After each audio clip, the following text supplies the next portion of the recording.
Without warning, in the middle of the night, Myanmar's military made its move. Here an MP catches the moment soldiers arrive at his house. Pre-dawn raids, the first confirmation it was seizing power.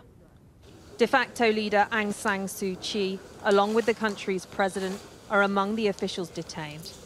A coup in all but name, as Myanmar's military announces a state of emergency. The state of emergency is in effect nationwide, and the duration of the state of emergency is set to 1 year. This man, Commander-in-Chief Min Aung Hlaing, is now in control. He was previously sanctioned by the US for alleged human rights abuses against the Rohingya. The military refused to rule out a coup last week as it reiterated concerns over alleged voter fraud in November's election, which Aung San Suu Kyi's party won decisively. With a new parliament due to start today, it took action. Today he was seen on state TV meeting the man now appointed acting president. The military refused to rule out a coup last week as it reiterated concerns over alleged voter fraud in November's election, which Aung San Suu Kyi's party won decisively. With a new parliament due to start this morning, it took action. This is our worst nightmare come true.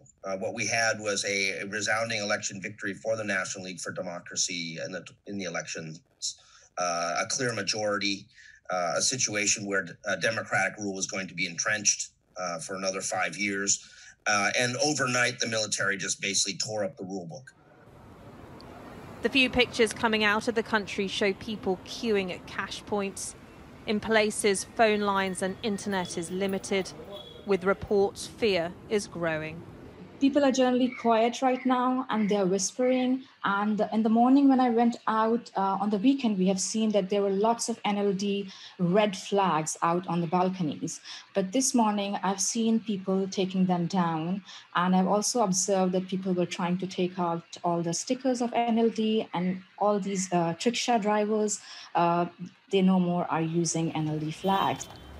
The military previously held these streets for more than 20 years before democratic elections in 2015. Today, international condemnation has been swift. These are rather disturbing developments. The details, I've got to say, are very limited because of communications that were reportedly cut, and it's still relatively early in Myanmar. In the past, clashes between the people and soldiers have resulted in civilians' blood being spilt. This rogue move by the military has put Myanmar at a dangerous and disturbing crossroads. Siobhan Robbins, Sky News.